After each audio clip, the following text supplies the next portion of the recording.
Donc, bonjour à toutes et à tous et bienvenue sur Nutrition Sport Health. Aujourd'hui, nous sommes en compagnie de Monsieur Garin, vice-président de l'Union professionnelle des diététiciens de la langue française de Belgique et fondateur du groupe de travail sur l'écologie alimentaire. Bonjour Monsieur Garin, Bonjour Arthur, bonjour Valentin, bonjour à toutes et à tous. merci pour le temps que vous nous accordez.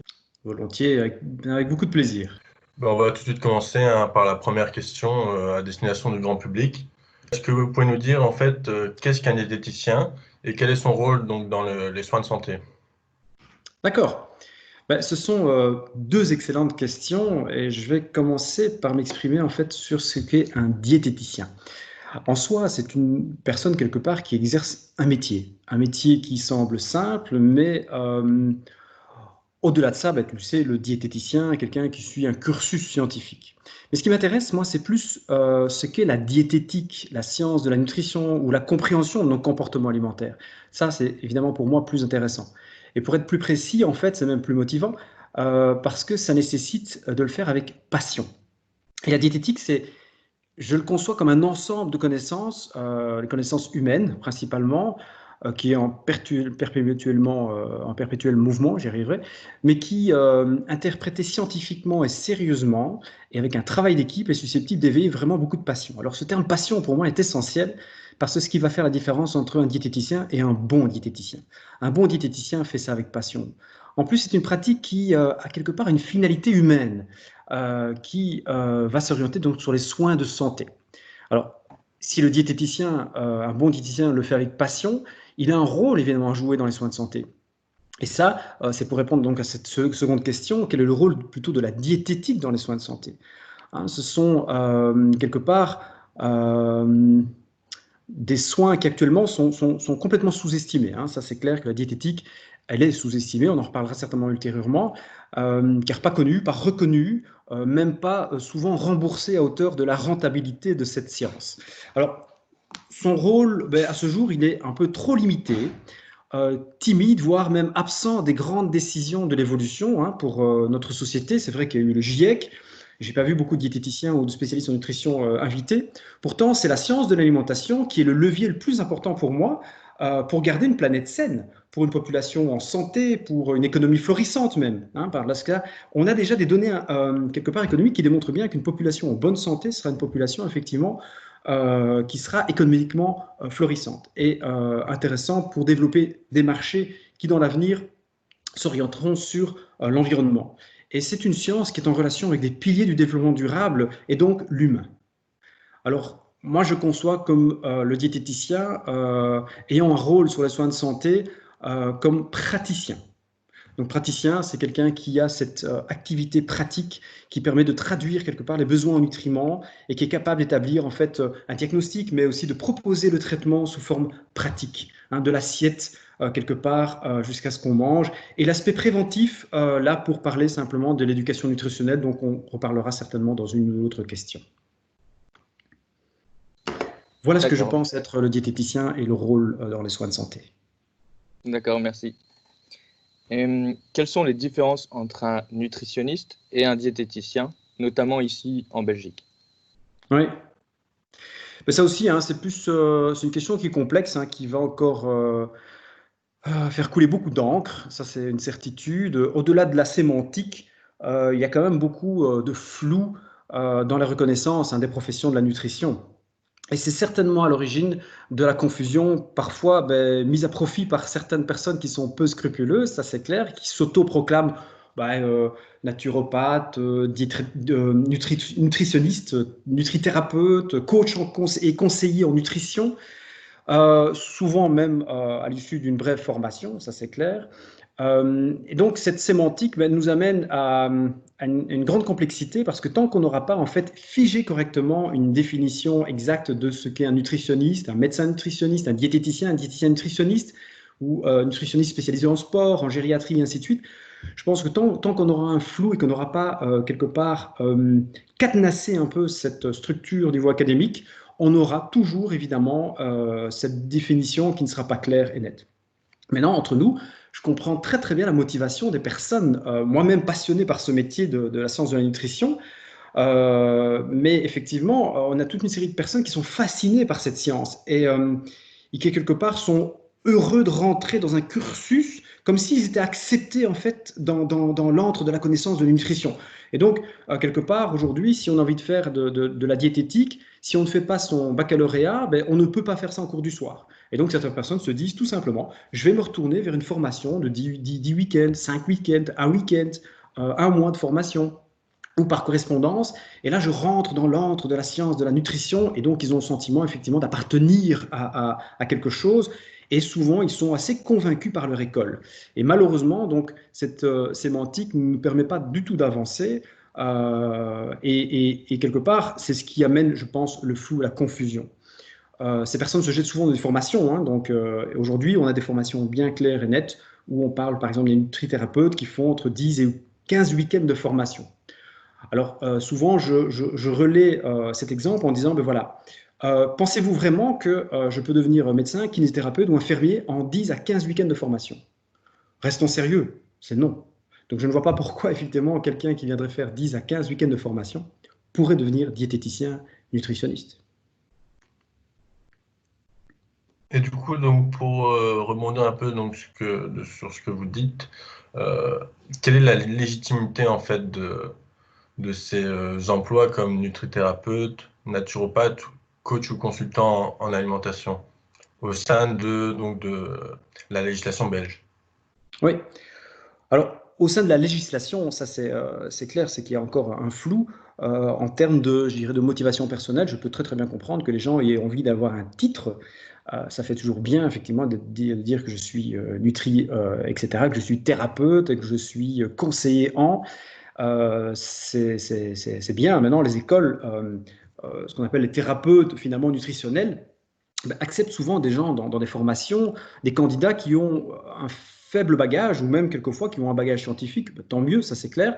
Mais quand on a un faible bagage pour aborder quelque part et appréhender la biochimie, la physiologie, la physiopathologie, je me pose des questions quant aux capacités effectivement scientifiques à pouvoir développer, je dirais, une capacité critique.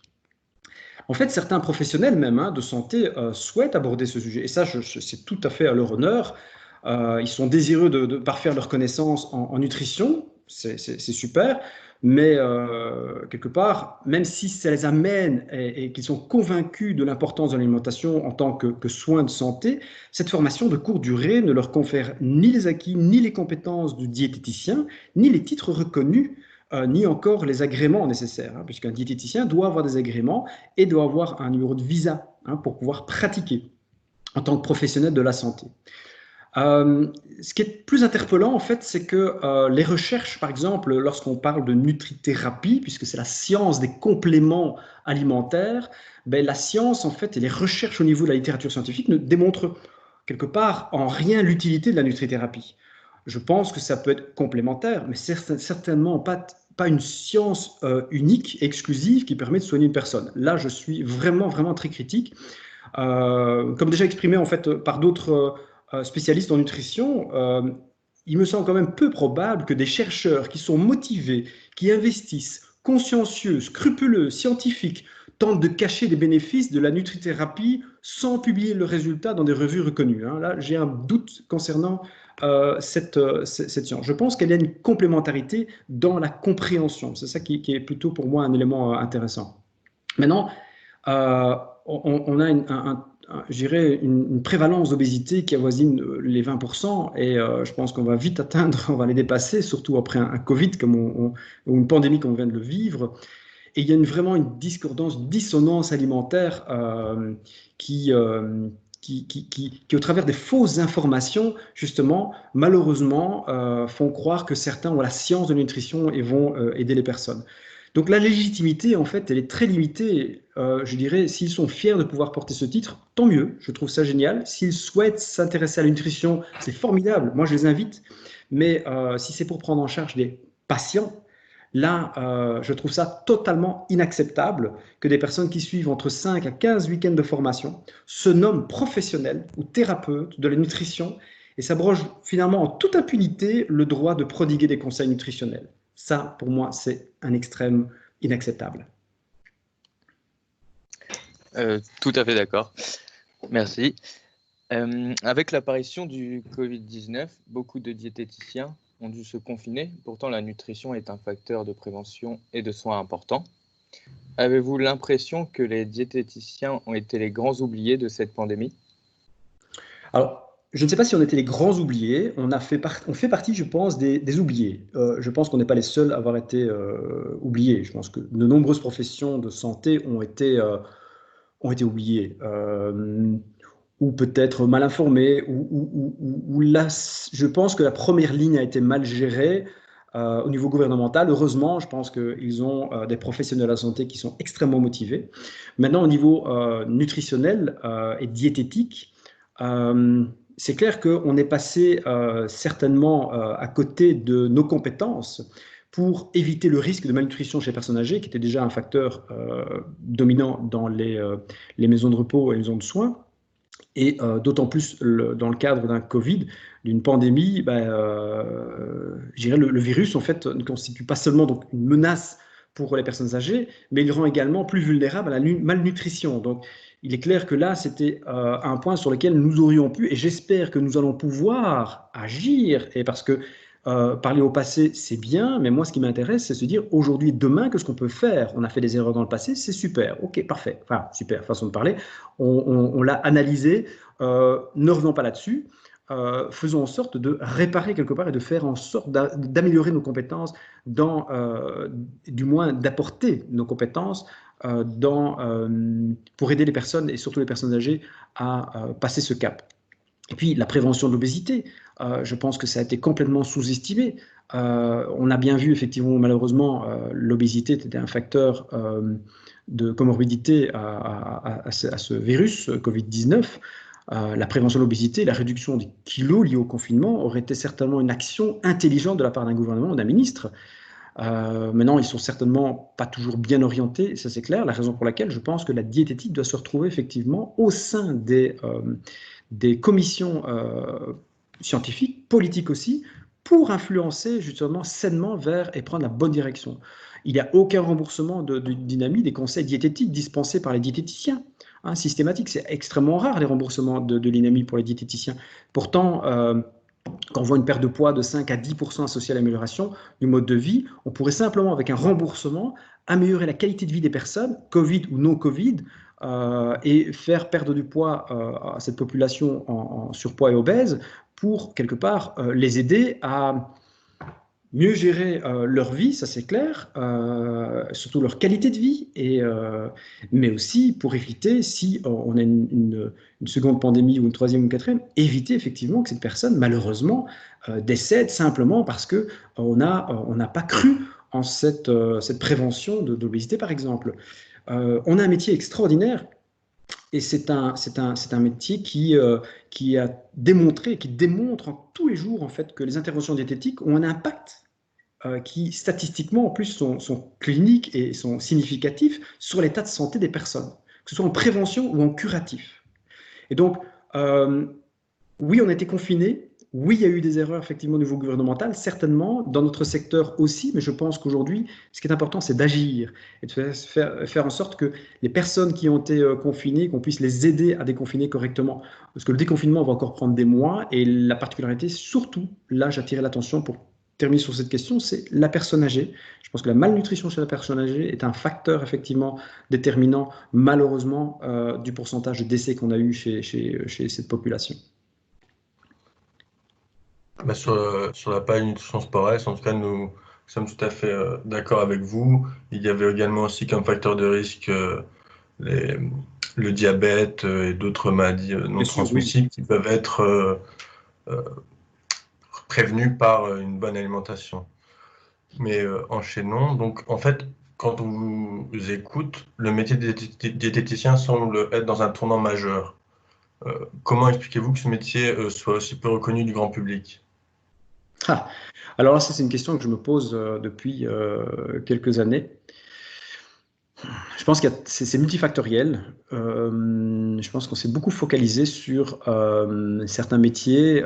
La science médicale s'est dissociée en fait de cette analyse globale du patient pour en faire des spécialités. Et je pense qu'au travers de tout ça, la diététique n'avait pas spécialement beaucoup d'importance parce que finalement, je ne sais pas très bien pourquoi. Je pense que là, j'ai difficile de répondre à la question. On est dans un tournant majeur, oui, parce on vient de voir avec cette pandémie que finalement la nutrition est un facteur qui aurait pu, moi je le dis honnêtement, qui aurait pu sauver des vies. Ça, c'est clair et net. Et je pense qu'il est grand temps effectivement que les personnes concernées par cette réglementation, ces responsables au niveau de l'INAMI et au niveau politique se réveillent et prennent en charge justement et en compte nos demandes, puisque nous avons envoyé un courrier au ministre et à l'INAMI demandant une augmentation, un élargissement des remboursements des diététiques, tenant compte de toutes les données cliniques que nous avons aujourd'hui. Et donc nous avons été, je pense, trop dans l'ombre pendant de nombreuses années. Le diététicien est une personne qui fait ça surtout avec passion, je pense, et le passionné est souvent un peu timide peut-être. À nous de faire un peu plus de bruit, de parler de notre métier, de parler de notre passion et de parler de quelque chose qui finalement est une spécificité particulière, parce que ça va me faire penser à un élément important. Finalement, manger, c'est quelque chose qui est acquis, mais qui est inné aussi. Et donc, on pense savoir ce qu'il faut faire. Par contre, dans la science dentaire, personne ne sait comment réparer une carie, il faut l'apprendre. Pour un métier plombier, il faut apprendre ce métier, etc. Mais dans la science de la nutrition, tout le monde pense savoir ce qu'il doit manger.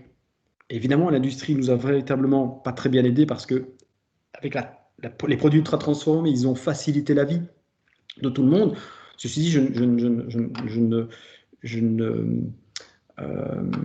il ne faut pas tout négativer dans le sens où effectivement cette industrie nous a permis d'avoir des échanges internationaux, d'avoir une amélioration en termes de qualité de vie, de propreté d'hygiène, etc.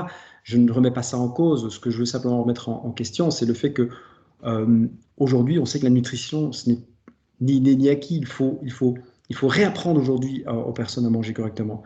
Et je pense que ce tournant majeur, il est là. Le diététicien il a sa place en première ligne, comme en deuxième ligne, mais surtout en première ligne, et être dans une équipe pluridisciplinaire.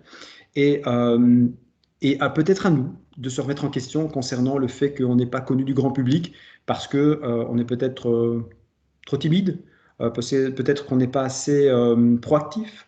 Et là, j'ai la chance de pouvoir travailler au sein du conseil d'administration de l'UPDLF, de l'Union professionnelle des diététiciens de langue française, au sein d'une équipe qui est formidable, je pense, qui a véritablement envie de faire reconnaître ce beau métier au travers en fait de courriers de formation. Nous allons développer toute une série de projets pour faire reconnaître évidemment ce beau métier au grand public. Ouais, dans l'avenir, oui, ça va prendre du temps, je pense, mais j'y crois énormément.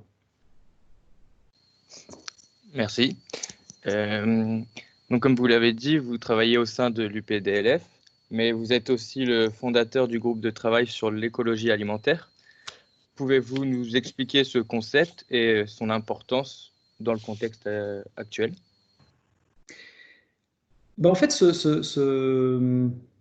ce projet est né en fait de mon expérience professionnelle où j'ai eu l'opportunité moi-même de vivre, d'innover, puisque j'ai créé mon propre magasin biologique que je n'ai plus pour le moment, mais ça m'a fait vivre une expérience assez formidable et où j'ai eu quelque part, je me suis dit, il est grand temps de se réveiller en tant que diététicien et quelque part, avec toutes les informations alarmantes qu'il y a au niveau de la situation de la planète et la complexité de notre environnement économique et agroalimentaire, je me suis dit, tiens, quel est le rôle du diététicien dans ce cadre-là? On avait certainement, évidemment, je crois, notre rôle dans le cadre d'un développement économique florissant, d'une éducation alimentaire et d'une population en bonne santé. Et donc, je me suis dit, mais quels sont les liens avec ça? Il est clair que moi-même très intéressé par le développement durable, il m'a semblé tout à fait logique en fait d'initier ou d'aider les gens à se perfectionner dans un domaine qui était pour moi quelque part logique, de comprendre l'écologie alimentaire. Alors l'écologie alimentaire, on pourrait mettre le titre d'un beau bouquin français, la nutriécologie, peu importe le terme que l'on va mettre, c'est surtout ancrer des connaissances que le diététicien, surtout sur la réalité actuelle de la technologie alimentaire, des réseaux, des circuits courts, des méthodes biologiques, d'agriculture, d'agro-industrie, de manière et de méthode de marketing en termes de communication. Donc tout ça, en fait, repris sous forme de discussion, de formation, de petites capsules vidéo dans l'avenir pour finalement que le diététicien comprenne que quelque part être mieux informé sur les produits, la méthode que les industriels utilisent pour fabriquer un produit, la méthode dont le petit paysan du coin produit ses tomates, s'il travaille avec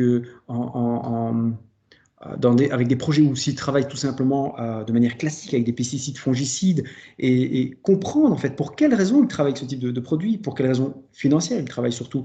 En fait, l'idée c'était d'aller très très loin, ce qui est très perturbant parce qu'en fait ce projet est tellement complexe, tellement grand que on est obligé maintenant, avec l'aide en fait de 2 diététiciennes quelque part avec qui j'ai fondé le GDEA, le groupe de diététiciens orienté sur l'écologie alimentaire, on est quelque part obligé maintenant quelque part un peu de se focaliser sur certains sujets. On va faire des sujets à thème parce que ce sujet en fait est tellement vaste qu'on souhaiterait quand même être en harmonie avec les besoins des diététiciens, qui est au départ plutôt en fait une récolte d'informations, d'innovations et de manières et de nouvelles compétences à acquérir pour devenir justement un diététicien orienté sur le monde moderne. Hein. Le monde moderne, aujourd'hui, il va s'orienter sur des changements de comportement alimentaire, sur le changement de comportement économique, sur les circuits courts, sur le développement durable.